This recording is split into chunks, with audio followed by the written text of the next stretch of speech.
തമ്പുരാനെ, വിശുദ്ധ കുരിശിൻ്റെ അടയാളത്താൽ ഞങ്ങളുടെ ശത്രുക്കളിൽ നിന്ന് ഞങ്ങളെ രക്ഷിക്ക. ഞങ്ങളുടെ തമ്പുരാനെ, പിതാവിൻ്റെയും പുത്രൻ്റെയും പരിശുദ്ധാത്മാവിൻ്റെയും നാമത്തിൽ ആമേൻ. ആദിമുതൽ ഉണ്ടായിരുന്നതും ഞങ്ങൾ കേട്ടതും സ്വന്തം കണ്ണുകൊണ്ട് കണ്ടതും സൂക്ഷിച്ചു വീക്ഷിച്ചതും കൈകൊണ്ട് സ്പർശിച്ചതുമായ ജീവൻ്റെ വചനത്തെപ്പറ്റി ഞങ്ങൾ അറിയിക്കുന്നു. വിശുദ്ധ യോഹന്നാൻ എഴുതിയ 1-ാം ലേഖനം 1-ാമത്തെ അധ്യായം 1-ാം തിരുവചനമാണ് നാം വായിച്ചു കേട്ടത്. ലേവ്യർ പുസ്തകം ആമുഖം വായന. ദൈവത്തിൻ്റെ ജനം പരിശുദ്ധരായിരിക്കണം.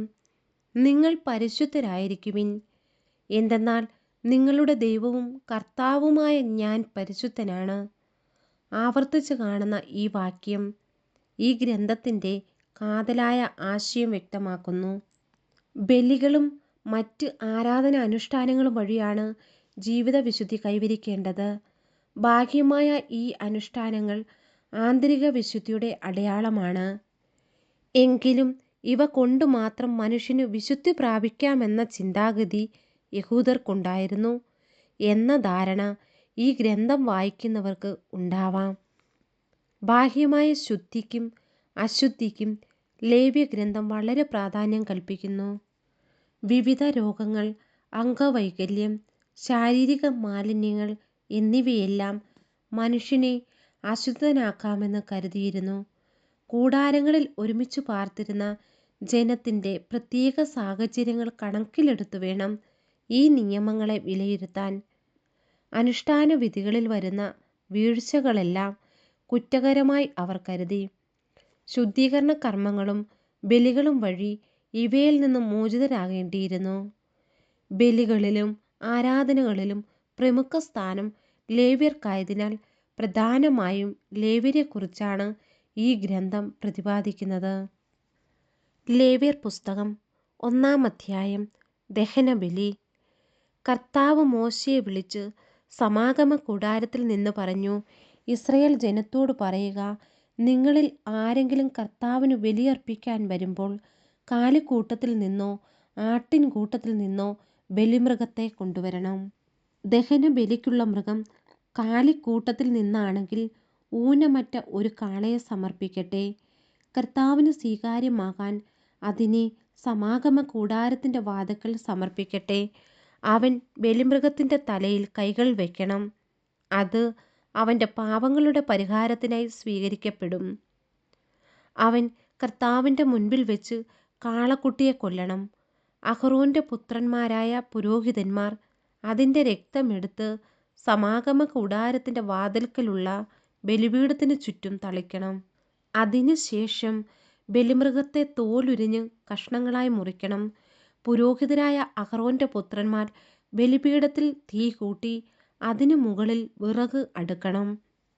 അവർ മൃഗത്തിൻ്റെ കഷ്ണങ്ങളും തലയും മേധസ്സും ബലിപീഠത്തിൽ തീയ്ക്കു മുകളിലുള്ള വിറകിനു മീതെ അടുക്കി വയ്ക്കണം. എന്നാൽ അതിൻ്റെ അന്തർഭാഗങ്ങളും കാലുകളും വെള്ളത്തിൽ കഴുകണം. പുരോഹിതൻ എല്ലാ ദഹനബലിയായി കർത്താവിന് പ്രീതികരമായ സൗരഭ്യമായി ബലിപീഠത്തിലെ അഗ്നിയിൽ ദഹിപ്പിക്കണം. ദഹനബലിക്കായുള്ള കാഴ്ചമൃഗം ചെമ്മരിയാടോ കോലാടോ ആണെങ്കിൽ അത് ഊനമറ്റ മുട്ടാടായിരിക്കണം. ബലിപീഠത്തിന് വടക്കുവശത്ത് കർത്താവിൻ്റെ സന്നിധിയിൽ വെച്ച് അതിനെ കൊല്ലണം. അതിൻ്റെ രക്തം അഹറോൻ്റെ പുത്രന്മാരായ പുരോഹിതന്മാർ ബലിപീഠത്തിന് ചുറ്റും തളിക്കണം. അതിനെ തലയും മേധസ്സും ഉൾപ്പെടെ കഷ്ണങ്ങളായി മുറിക്കണം. പുരോഹിതന്മാർ അവ ബലിപീഠത്തിൽ തീയ്ക്കു മുകളിലുള്ള വിറകിന്മേൽ അടുക്കി വയ്ക്കണം. എന്നാൽ അതിൻ്റെ അന്തർഭാഗങ്ങളും കാലുകളും വെള്ളം കൊണ്ട് കഴുകണം. പുരോഹിതൻ അത് മുഴുവൻ ബലിപീഠത്തിൽ വെച്ച് ദഹിപ്പിക്കണം. അതൊരു ദഹനബലിയാണ്, അഗ്നിയിലുള്ള ബലിയും കർത്താവിന് പ്രീതികരമായ സൗരഭ്യവും. ദഹനബലിയായി പക്ഷിയെയാണ് അർപ്പിക്കുന്നതെങ്കിൽ അത് ചെങ്ങാലിയോ പ്രാവിൻകുഞ്ഞോ ആയിരിക്കണം. പുരോഹിതൻ അതിനെ ബലിപീഠത്തിൽ കൊണ്ടുവന്ന് കഴുത്ത് പിരിച്ചു മുറിച്ച് ബലിപീഠത്തിൽ വെച്ച് ദഹിപ്പിക്കണം. രക്തം ബലിപീഠത്തിൻ്റെ പാർശ്വത്തിൽ ഒഴുക്കിക്കളയണം. അതിൻ്റെ ആമാശയവും തൂവലുകളും ബലിപീഠത്തിന് കിഴക്കുവശത്ത് ചാരം ശേഖരിക്കുന്ന സ്ഥലത്തിടണം. അതിനെ ചിറകുകളിൽ പിടിച്ചു വലിച്ചു കീറണം. എന്നാൽ രണ്ടായി വേർപെടുത്തരുത്. പുരോഹിതൻ അതിനെ ബലിപീഠത്തിൽ തീയുടെ മുകളിലുള്ള വിറകിനു മീതെ വെച്ച് ദഹിപ്പിക്കണം. അതൊരു ദഹനബലിയാണ്, അഗ്നിയിലുള്ള ബലിയും കർത്താവിന് പ്രീതികരമായ സൗരഭ്യവും. ലേവ്യർ പുസ്തകം 2-ാം അധ്യായം. ധാന്യബലി. ആരെങ്കിലും കർത്താവിന് ധാന്യബലി അർപ്പിക്കുന്നെങ്കിൽ ബലിവസ്തു നേർമയുള്ള മാവായിരിക്കണം. അതിൽ എണ്ണയൊഴിക്കുകയും കുന്തിരിക്കമിടുകയും ചെയ്യണം. അത് അഹറോന്റെ പുത്രന്മാരായ പുരോഹിതരുടെ മുൻപിൽ കൊണ്ടുവരണം. പുരോഹിതൻ ഒരു കൈ മാവും എണ്ണയും കുന്തിരിക്കം മുഴുവനും എടുത്ത് സ്മരണാംശമായി ബലിപീഠത്തിൽ ദഹിപ്പിക്കണം. അത് അഗ്നിയിലുള്ള ബലിയും കർത്താവിന് പ്രീതികരമായ സൗരഭ്യവുമായിരിക്കും. ധാന്യബലി വസ്തുവിൽ ശേഷിച്ച ഭാഗം അഹറോനും പുത്രന്മാർക്കുമുള്ളതാണ്. കർത്താവിനുള്ള ദഹനബലികളിൽ ഏറ്റവും വിശുദ്ധമാണിത്. ധാന്യബലിക്കുള്ള കാഴ്ചവസ്തു അടുപ്പിൽ ചുട്ടെടുത്തതാണെങ്കിൽ അത് നേരിയ മാവിൽ എണ്ണ ചേർത്തുണ്ടാക്കിയ പുളിപ്പില്ലാത്ത അപ്പമോ എണ്ണ പുരട്ടിയ പുളിപ്പില്ലാത്ത അടയോ ആയിരിക്കണം. നിന്റെ ധാന്യബലിക്കുള്ള കാഴ്ചവസ്തു വറചട്ടിയിൽ പാകപ്പെടുത്തിയതാണെങ്കിൽ അത് പുളിപ്പില്ലാത്ത നേരിയ മാവിൽ എണ്ണ ചേർത്തുണ്ടാക്കിയതായിരിക്കണം. കഷ്ണങ്ങളായി മുറിച്ച് അതിൽ എണ്ണയൊഴിക്കണം. അത് ഒരു ധാന്യബലിയാണ്. ധാന്യബലിക്കുള്ള കാഴ്ചവസ്തു ഉരുളിയിൽ പാകപ്പെടുത്തിയതാണെങ്കിൽ അത് നേരിയ മാവിൽ എണ്ണ ചേർത്ത് ഉണ്ടാക്കിയതായിരിക്കണം. ഇവ കൊണ്ടുണ്ടാക്കിയ ധാന്യബലി കർത്താവിന് കൊണ്ടുവരുമ്പോൾ അത് പുരോഹിതനെ ഏൽപ്പിക്കണം. അവൻ അത് ബലിപീഠത്തിലേക്ക് കൊണ്ടുവരണം. പുരോഹിതൻ ധാന്യബലിയിൽ നിന്ന് സ്മരണാംശമെടുത്ത് ബലിപീഠത്തിൽ വെച്ച് ദഹിപ്പിക്കണം. അത് അഗ്നിയിലുള്ള ബലിയും കർത്താവിന് പ്രീതികരമായ സൗരഭ്യവുമായിരിക്കും. ധാന്യബലി വസ്തുവിൽ ശേഷിക്കുന്നത് അഹറോനും പുത്രന്മാർക്കുമുള്ളതുമാണ്. കർത്താവിനുള്ള ദഹനബലികളിൽ ഏറ്റവും വിശുദ്ധമാണിത്. കർത്താവിന് നിങ്ങൾ കൊണ്ടുവരുന്ന ധാന്യബലി പുളിപ്പ് ചേർത്തതായിരിക്കരുത്. ദഹനബലിയായി പുളിമാവോ തേനോ അർപ്പിക്കരുത്. എന്നാൽ അവ ആദ്യഫലങ്ങളായി കർത്താവിന് സമർപ്പിക്കാം. അവ ഒരിക്കലും കർത്താവിന് സുരഭില ബലിയായി ദഹിപ്പിക്കരുത്. ധാന്യബലിക്കെല്ലാം ഉപ്പ് ചേർക്കണം. ധാന്യബലിയിൽ നിന്ന് നിന്റെ ദൈവത്തിൻ്റെ ഉടമ്പടിയുടെ ഉപ്പ് നീക്കിക്കളയരുത്. എല്ലാ ധാന്യബലിയോടും കൂടെ ഉപ്പ് സമർപ്പിക്കണം. ആദ്യഫലങ്ങൾ കർത്താവിന് ധാന്യബലിയായി സമർപ്പിക്കുന്നെങ്കിൽ പുതിയ കതിരുകളിൽ നിന്നുള്ള മണികൾ തീയിൽ ഉണക്കിപ്പൊടിച്ച് സമർപ്പിക്കണം. അതിൽ എണ്ണയൊഴിക്കുകയും കുന്തിരിക്കമിടുകയും വേണം. അതൊരു ധാന്യബലിയാണ്. പൊടിച്ച മാവിൽ നിന്നും എണ്ണയിൽ നിന്നും സ്മരണാംശമെടുത്ത് കുന്തിരിക്കം മുഴുവനും കൂടി പുരോഹിതൻ ദഹിപ്പിക്കണം. ഇത് കർത്താവിനുള്ള ദഹനബലിയാണ്. ലേവ്യർ പുസ്തകം 3-ാം അധ്യായം. സമാധാനബലി. സമാധാനബലിക്കായി കാലിക്കൂട്ടത്തിൽ നിന്നാണ് കർത്താവിന് കാഴ്ച കൊണ്ടുവരുന്നതെങ്കിൽ അത് ഊനമറ്റ കാളയോ പശുവോ ആയിരിക്കണം. ബലിമൃഗത്തിൻ്റെ തലയിൽ കൈവയ്ക്കുകയും സമാഗമ കൂടാരത്തിൻ്റെ വാതിൽക്കൽ വെച്ച് അതിനെ കൊല്ലുകയും വേണം. അഹറോന്റെ പുത്രന്മാരായ പുരോഹിതന്മാർ അതിൻ്റെ രക്തം ബലിപീഠത്തിനു ചുറ്റും തളിക്കണം. സമാധാന ബലിമൃഗത്തിൻ്റെ ആന്തരികാവയവങ്ങളിലും അവയെ പൊതിഞ്ഞുമുള്ള മേധസ്സ് കർത്താവിന് ദഹനബലിക്കായി എടുക്കണം. അതിൻ്റെ ഇരുവൃക്കകളും അവയോടൊപ്പം അരക്കെട്ടിലുള്ള മേധസ്സും കരളിനു മുകളിലുള്ള നെയ്വലയും എടുക്കണം. അഹറോന്റെ പുത്രന്മാർ അവ ബലിപീഠത്തിൽ വിറകിന് മുകളിൽ വെച്ച് അഗ്നിയിൽ ദഹിപ്പിക്കണം. അത് ദഹനബലിയും കർത്താവിന് പ്രീതികരമായ സൗരഭ്യവുമായിരിക്കും. ആട്ടിൻകൂട്ടത്തിൽ നിന്നാണ് സമാധാന ബലിക്കായി കർത്താവിന് കാഴ്ച കൊണ്ടുവരുന്നതെങ്കിൽ അത് ഊനമറ്റ മുട്ടാടോ പെണ്ണാടോ ആയിരിക്കണം. ആട്ടിൻകുട്ടിയാണ് ബലിവസ്തുവായി സമർപ്പിക്കുന്നതെങ്കിൽ അതിനെ കർത്താവിൻ്റെ മുമ്പിൽ കൊണ്ടുവരട്ടെ. അതിൻ്റെ തലയിൽ കൈവച്ചതിന് ശേഷം സമാഗമ കൂടാരത്തിൻ്റെ മുമ്പിൽ വെച്ച് അതിനെ കൊല്ലണം. അഹറോന്റെ പുത്രന്മാർ അതിൻ്റെ രക്തം ബലിപീഠത്തിനു ചുറ്റും തളിക്കണം. സമാധാന ബലിമൃഗത്തിൻ്റെ മേധസ്സും ആന്തരിക അവയവങ്ങളിലും അവയെ പൊതിഞ്ഞുമുള്ള മേധസ്സും നട്ടെല്ലോട് ചേർത്ത് മുറിച്ചെടുത്ത കൊഴുത്ത വാലും കർത്താവിന് ദഹനബലിക്കായി എടുക്കണം. അതിൻ്റെ ഇരുവൃക്കകളും അവയിലും അരക്കെട്ടിലുമുള്ള മേധസ്സും കരളിനു മുകളിലുള്ള നെയ്വലയും എടുക്കണം. പുരോഹിതൻ അവ കർത്താവിന് ഭോജന ബലിയായി ബലിപീഠത്തിൽ ദഹിപ്പിക്കണം. ബലിമൃഗം കോലാടാണെങ്കിൽ അതിനെ കർത്താവിൻ്റെ മുമ്പിൽ കൊണ്ടുവരണം.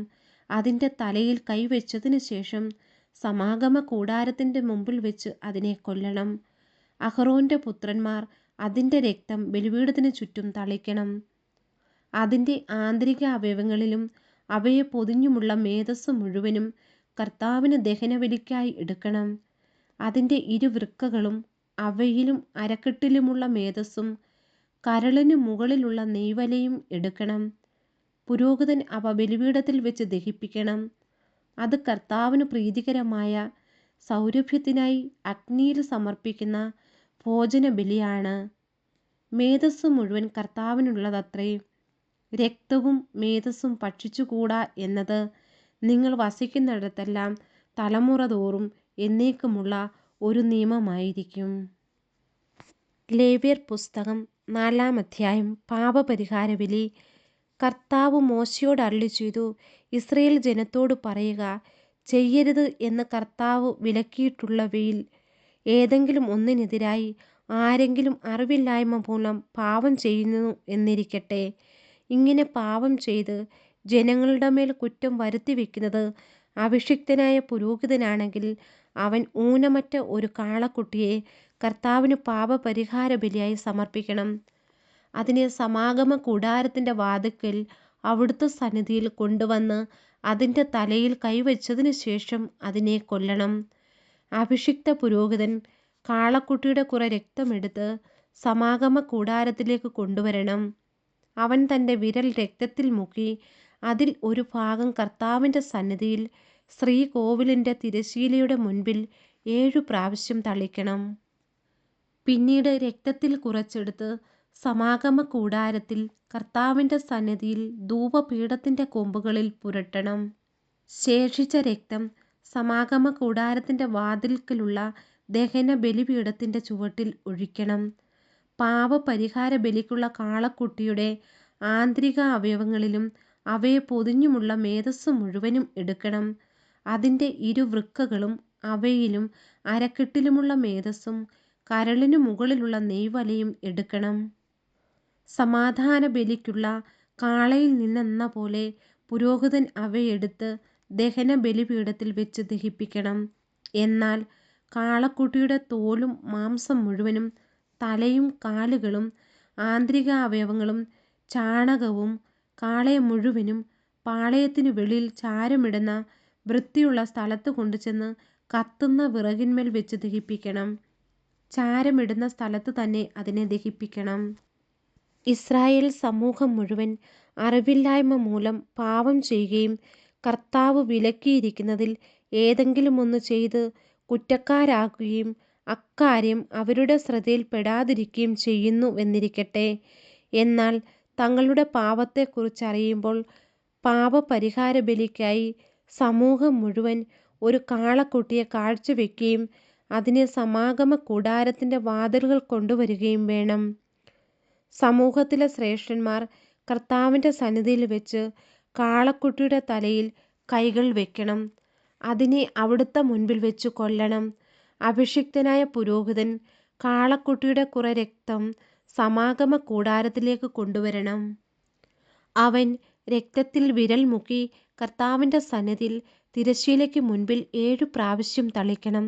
കുറേ രക്തമെടുത്ത് സമാഗമ കൂടാരത്തിൽ കർത്താവിൻ്റെ സന്നിധിയിലുള്ള ബലിപീഠത്തിൻ്റെ കൊമ്പുകളിൽ പുരട്ടണം. ബാക്കി രക്തം സമാഗമ കൂടാരത്തിൻ്റെ വാതിൽക്കലുള്ള ദഹന ബലിപീഠത്തിൻ്റെ ചുവട്ടിൽ ഒഴിക്കണം. അതിൻ്റെ മേധസ്സ് മുഴുവനും എടുത്ത് ബലിപീഠത്തിൽ വെച്ച് ദഹിപ്പിക്കണം. പാപപരിഹാര ബലിക്കുള്ള കാളക്കുട്ടിയെ എന്ന പോലെ ഈ കാളക്കുട്ടിയെയും ദഹിപ്പിക്കണം. അങ്ങനെ അവർക്ക് വേണ്ടി പുരോഹിതൻ പാപപരിഹാരം ചെയ്യണം. അപ്പോൾ അവരുടെ കുറ്റം ക്ഷമിക്കപ്പെടും. അനന്തരം കാളയെ കൂടാരത്തിനു വെളിയിൽ കൊണ്ടുപോയി ആദ്യത്തെ കാളയെ ദഹിപ്പിച്ചതുപോലെ ദഹിപ്പിക്കണം. ഇത് സമൂഹത്തിനു വേണ്ടിയുള്ള പാപപരിഹാര ബലിയാണ്. ഒരു ഭരണാധികാരി തൻ്റെ ദൈവമായ കർത്താവ് വിലക്കിയിട്ടുള്ളവയിൽ ഏതെങ്കിലും ഒന്ന് അറിവില്ലായ്മ മൂലം ചെയ്ത് കുറ്റക്കാരനാകുന്നു എന്നിരിക്കട്ടെ. അവൻ തൻ്റെ തെറ്റ് മനസ്സിലാക്കുമ്പോൾ ഊനമറ്റ ഒരു കോലാട്ടിൻ മുട്ടനെ കർത്താവിന് ബലിയർപ്പിക്കണം. അവൻ അതിൻ്റെ തലയിൽ കൈവയ്ക്കുകയും കർത്താവിൻ്റെ സന്നിധിയിൽ ദഹനബലിക്കായി മൃഗങ്ങളെ കൊല്ലുന്ന സ്ഥലത്ത് വെച്ച് അതിനെ കൊല്ലുകയും വേണം. ഇത് ഒരു പാപപരിഹാര ബലിയാണ്. പുരോഹിതൻ കുറച്ച് രക്തമെടുത്ത് അതിൽ വിരൽ മുക്കി ദഹന ബലിപീഠത്തിൻ്റെ കൊമ്പുകളിൽ പുരട്ടണം. ശേഷിച്ചത് ബലിപീഠത്തിൻ്റെ ചുവട്ടിൽ ഒഴിക്കണം. അതിൻ്റെ മേധസ്സു മുഴുവനും സമാധാന ബലിക്കുള്ള മൃഗത്തിൻ്റെ മേധസ്സു പോലെ ബലിപീഠത്തിൽ വെച്ച് ദഹിപ്പിക്കണം. അങ്ങനെ പുരോഹിതൻ അവൻ്റെ പാപത്തിനു പരിഹാരം ചെയ്യണം. അപ്പോൾ കുറ്റം ക്ഷമിക്കപ്പെടും. ജനങ്ങളിൽ ആരെങ്കിലും കർത്താവ് വിലക്കിയിട്ടുള്ളതിൽ ഏതെങ്കിലും ഒന്ന് അറിവില്ലായ്മ കൊണ്ട് ചെയ്ത് കുറ്റക്കാരനായെന്നിരിക്കട്ടെ. അവൻ തൻ്റെ തെറ്റു മനസ്സിലാക്കുമ്പോൾ ഊനമറ്റ ഒരു പെൺകോലാടിനെ പാപപരിഹാരത്തിനായി സമർപ്പിക്കണം. അവൻ ബലിമൃഗത്തിൻ്റെ തലയിൽ കൈവയ്ക്കുകയും ദഹനബലിക്കുള്ള സ്ഥലത്ത് വെച്ച് അതിനെ കൊല്ലുകയും വേണം. പുരോഹിതൻ കുറച്ച് രക്തമെടുത്ത് അതിൽ വിരൽ മുക്കി ദഹന ബലിപീഠത്തിൻ്റെ കൊമ്പുകളിൽ പുരട്ടുകയും ശേഷിച്ചത് ബലിപീഠത്തിൻ്റെ ചുവട്ടിൽ ഒഴിക്കുകയും വേണം. സമാധാന ബലിക്കുള്ള മൃഗത്തിൽ നിന്ന് മേധസ്സു മാറ്റിയെടുക്കുന്നത് പോലെ അതിൻ്റെ മേധസ്സു മുഴുവൻ എടുത്ത് പുരോഹിതൻ കർത്താവിന് പ്രീതികരമായ സൗരഭ്യത്തിനായി ബലിപീഠത്തിൽ വെച്ച് ദഹിപ്പിക്കണം. അങ്ങനെ പുരോഹിതൻ അവനു വേണ്ടി പരിഹാരം ചെയ്യണം. അപ്പോൾ തെറ്റ് ക്ഷമിക്കപ്പെടും. പാപപരിഹാര ബലിക്കായി ചെമ്മരിയാടിനെയാണ് കൊണ്ടുവരുന്നതെങ്കിൽ അത് ഊനമറ്റ പെണ്ണാടായിരിക്കണം. അതിൻ്റെ തലയിൽ കൈവച്ചതിന് ശേഷം ദഹനബലി മൃഗത്തെ കൊല്ലുന്ന സ്ഥലത്ത് വെച്ച് അതിനെ പാപപരിഹാര ബലിക്കായി കൊല്ലണം. പുരോഹിതൻ അതിൻ്റെ കുറച്ച് രക്തമെടുത്ത് അതിൽ വിരൽ മുക്കി ദഹന ബലിപീഠത്തിൻ്റെ കൊമ്പുകളിൽ പുരട്ടണം. ശേഷിച്ചത് ബലിപീഠത്തിൻ്റെ ചുവട്ടിൽ ഒഴിക്കണം. സമാധാന ബലിക്കുള്ള ആട്ടിൻകുട്ടിയിൽ നിന്ന് എന്ന പോലെ അതിൻ്റെ മേധസ്സു മുഴുവനും എടുക്കണം. പുരോഹിതൻ അത് കർത്താവിന് ദഹനബലിയായി ബലിപീഠത്തിൽ വെച്ച് ദഹിപ്പിക്കണം. അങ്ങനെ പുരോഹിതൻ അവൻ്റെ പാപങ്ങൾക്ക് പരിഹാരം ചെയ്യണം. അപ്പോൾ കുറ്റം ക്ഷമിക്കപ്പെടും. ലേവ്യർ പുസ്തകം 5-ാം അധ്യായം. സാക്ഷ്യം നൽകാൻ ശപഥപൂർവം ആവശ്യപ്പെട്ടിട്ടും താൻ കാണുകയോ മനസ്സിലാക്കുകയോ ചെയ്ത കാര്യം ഏറ്റുപറയായ്ക മൂലം പാപം ചെയ്യുന്നവൻ അതിൻ്റെ കുറ്റം ഏൽക്കണം. ആരെങ്കിലും അശുദ്ധമായ വസ്തുവിനെ, അശുദ്ധമായ വന്യമൃഗം, കന്നുകാലി, ഇഴജന്തു ഇവയിൽ ഏതിൻ്റെയെങ്കിലും ശവത്തെ സ്പർശിക്കുകയും അവൻ അത് അറിയാതിരിക്കുകയും ചെയ്താൽ അറിയുമ്പോൾ അവൻ അശുദ്ധനും കുറ്റക്കാരനുമായിരിക്കും.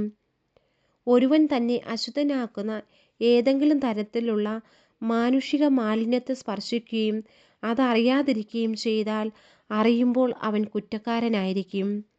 നന്മയാകട്ടെ തിന്മയാകട്ടെ താൻ അത് ചെയ്യുമെന്ന് ഒരുവൻ അവിവേകമായി ആണയിട്ടു പറയുകയും അക്കാര്യം വിസ്മരിക്കുകയും ചെയ്താൽ ഓർമ്മിക്കുമ്പോൾ അവൻ കുറ്റക്കാരനായിരിക്കും.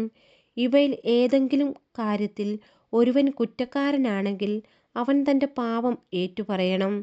അവൻ ഒരു പെൺചെമ്മരിയാടിനെയോ പെൺകോലാടിനെയോ കർത്താവിന് പാപപരിഹാര ബലിയായി അർപ്പിക്കണം. പുരോഹിതൻ അവനു വേണ്ടി പാപപരിഹാരം ചെയ്യുകയും വേണം. ആട്ടിൻകുട്ടിയെ നൽകാൻ കഴിവില്ലെങ്കിൽ അവൻ്റെ പാപത്തിന് പരിഹാരമായി 2 ചെങ്ങാലികളെയോ 2 പ്രാവിൻ കുഞ്ഞുങ്ങളെയോ കർത്താവിൻ്റെ മുൻപിൽ കൊണ്ടുവരണം. ഒന്ന് പാപപരിഹാര ബലിക്കും മറ്റേത് ദഹന ബലിക്കും. അവയെ പുരോഹിതൻ്റെ അടുക്കൽ കൊണ്ടുവരണം. പുരോഹിതൻ ആദ്യം പാപപരിഹാര ബലിക്ക് ഉള്ളതിനെ അർപ്പിക്കണം. അതിൻ്റെ കഴുത്ത് പിരിച്ചൊടിക്കണം. തല വേർപെടുത്തരുത്. ബലി അർപ്പിച്ച പക്ഷിയുടെ കുറെ രക്തമെടുത്ത് പുരോഹിതൻ ബലിപീഠത്തിൻ്റെ പാർശ്വത്തിൽ തളിക്കണം. ശേഷിച്ച രക്തം ബലിപീഠത്തിൻ്റെ ചുവട്ടിൽ ഒഴുക്കിക്കളയണം. ഇത് പാപപരിഹാര ബലിയാണ്. രണ്ടാമത്തേതിനെ വിധിപ്രകാരം ദഹനബലിയായി സമർപ്പിക്കണം. പുരോഹിതൻ അവനു വേണ്ടി പാപപരിഹാരം ചെയ്യണം. അപ്പോൾ കുറ്റം ക്ഷമിക്കപ്പെടും. 2 ചെങ്ങാലികളെയോ 2 പ്രാവിൻ കുഞ്ഞുങ്ങളെയോ നൽകാൻ കഴിവില്ലെങ്കിൽ താൻ ചെയ്ത പാപങ്ങൾക്ക് പരിഹാരമായി 1 ഏഫായുടെ 10-1 നേരിയ മാവ് അവൻ പാപപരിഹാര ബലിക്കായി നൽകണം. പാപപരിഹാര ബലിക്ക് വേണ്ടിയുള്ളതാകയാൽ അതിൽ എണ്ണയൊഴിക്കുകയോ കുന്തിരിക്കമിടുകയോ അരുത്. അത് പുരോഹിതൻ്റെ അടുക്കൽ കൊണ്ടുവരണം. പുരോഹിതൻ അതിൽ നിന്ന് സ്മരണാംശമായി 1 കൈ മാവെടുത്ത് കർത്താവിനുള്ള ദഹന ബലിയായി ബലിപീഠത്തിൽ വെച്ച് ദഹിപ്പിക്കണം. ഇതു പാപപരിഹാര ബലിയാണ്. മേൽ പറഞ്ഞവയിൽ ഒരുവൻ ചെയ്ത പാപത്തിന് പുരോഹിതൻ അവനു വേണ്ടി പരിഹാരം ചെയ്യണം. അപ്പോൾ കുറ്റം ക്ഷമിക്കപ്പെടും. ശേഷിച്ച മാവ് ധാന്യബലിയിലെന്നതുപോലെ പുരോഹിതനുള്ളതാണ്. പ്രായശ്ചിത്ത ബലി. കർത്താവ് മോശയോട് അരുളിച്ചെയ്തു, കർത്താവിന് നൽകേണ്ട കാണിക്കകളുടെ കാര്യത്തിൽ ആരെങ്കിലും അറിയാതെ തെറ്റ് ചെയ്താൽ വിശുദ്ധ മന്ദിരത്തിലെ നിരക്കനുസരിച്ച് നീ നിശ്ചയിക്കുന്നത്ര ഷെക്കേൽ വെള്ളി വിലയുള്ള ഊനമറ്റ ഒരു മുട്ടാടിനെ ആട്ടിൻപറ്റത്തിൽ നിന്ന് പ്രായശ്ചിത്ത ബലിയായി അർപ്പിക്കണം. വിശുദ്ധ വസ്തുക്കൾക്ക് നഷ്ടം വരുത്തുന്നവൻ പരിഹാരത്തുകയും അതിൻ്റെ അഞ്ചിലൊന്നും കൂടി പുരോഹിതനെ ഏൽപ്പിക്കണം. പുരോഹിതൻ പ്രായശ്ചിത്ത ബലിക്കുള്ള മുട്ടാടിനെ അർപ്പിച്ച് അവനു വേണ്ടി പാപപരിഹാരം ചെയ്യട്ടെ. അപ്പോൾ അവൻ്റെ കുറ്റം ക്ഷമിക്കപ്പെടും. കർത്താവ് വിലക്കിയിട്ടുള്ളവയിൽ ഏതെങ്കിലും ഒന്ന് പ്രവർത്തിച്ച് പാപം ചെയ്യുന്നവൻ അറിയാതെയാണത് ചെയ്തതെങ്കിൽ തന്നെയും കുറ്റക്കാരനാണ്.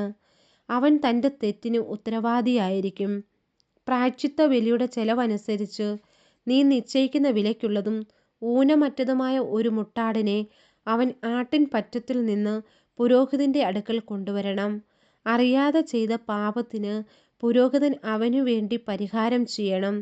അപ്പോൾ കുറ്റം ക്ഷമിക്കപ്പെടും. ഇതു പ്രായശ്ചിത്ത ബലിയാണ്.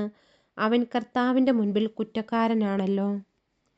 ലേവ്യർ പുസ്തകം 6-ാം അധ്യായം.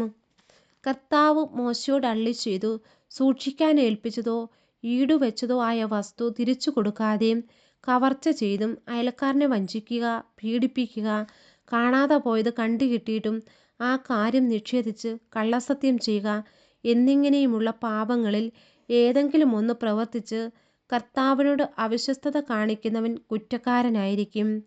ഒരുവൻ ഇങ്ങനെ പാപം ചെയ്തു കുറ്റക്കാരനായാൽ അവൻ കവർച്ച കൊണ്ടോ മർദ്ദനത്തിലൂടെയോ കൈവശപ്പെടുത്തിയതും സൂക്ഷിക്കാൻ ഏൽപ്പിക്കപ്പെട്ടതും കാണാതെ പോയി കണ്ടുകിട്ടിയതും കള്ളസത്യം ചെയ്ത് നേടിയതും എല്ലാം വിലയുടെ അഞ്ചിൽ ഒരു ഭാഗം കൂട്ടിച്ചേർത്ത് പ്രായശ്ചിത്ത ബലിയുടെ ദിവസം ഉടമസ്ഥന് തിരിച്ചു കൊടുക്കണം.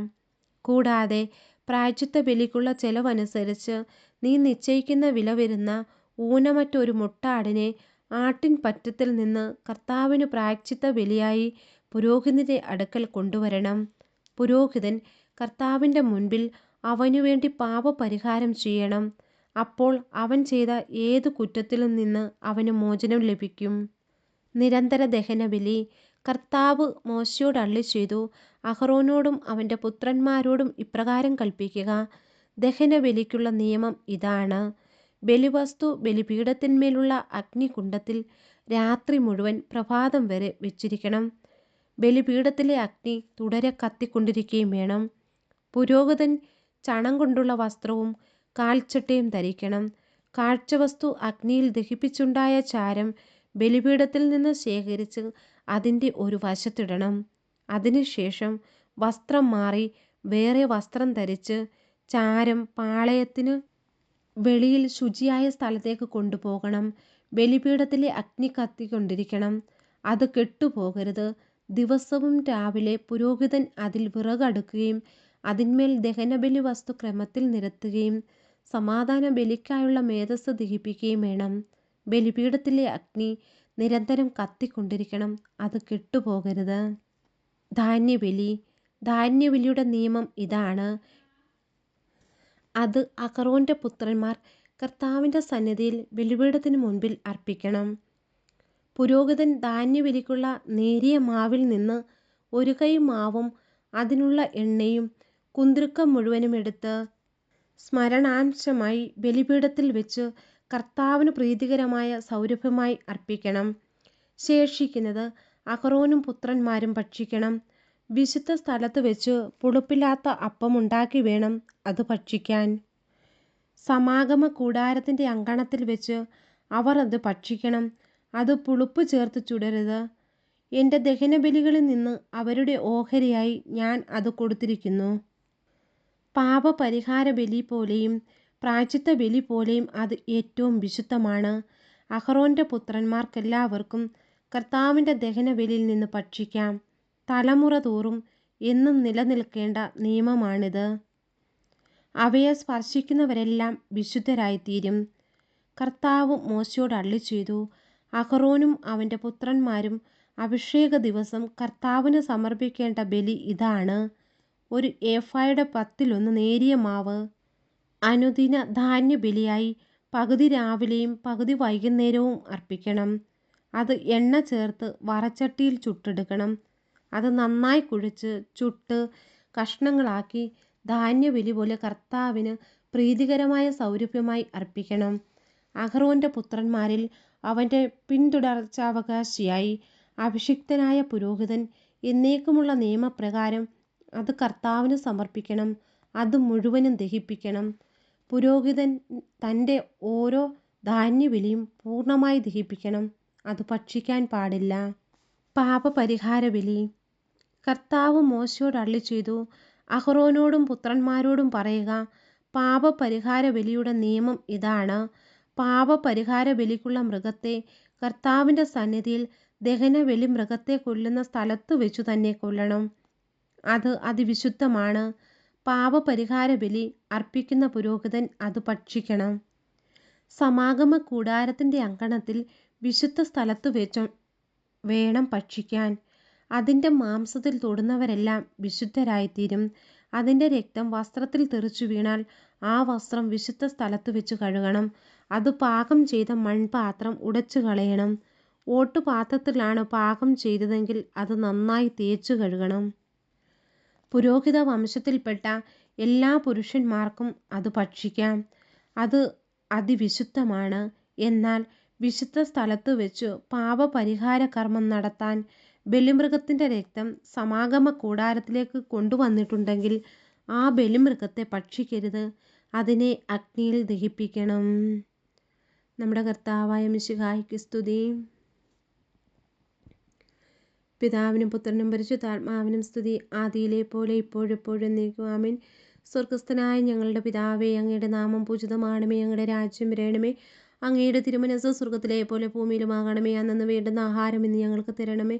ഞങ്ങളോട് തെറ്റ് ചെയ്യുന്നവരോട് ഞങ്ങൾ ക്ഷമിച്ചിരിക്കുന്നത് പോലെ ഞങ്ങളുടെ തെറ്റുകളെ ഞങ്ങളോട് ക്ഷമിക്കണമേ. ഞങ്ങൾ പ്രലോഭനത്തിൽ വീഴാനിടയാകരുതേ. ദുഷ്ടാരൂപിയിൽ നിന്ന് ഞങ്ങളെ രക്ഷിച്ചു കൊള്ളണമേ. നന്മ നിറഞ്ഞ മറിയമേ, സ്വസ്തി, കർത്താവ് അങ്ങയുടെ കൂടെ സ്ത്രീകളിൽ അങ്ങ് അനുഗ്രഹിക്കപ്പെട്ടവളാവുന്നു. അങ്ങയുടെ ഉദരത്തിൻ ഫലമായി ഈശോ അനുഗ്രഹിക്കപ്പെട്ടവനാവുന്നു.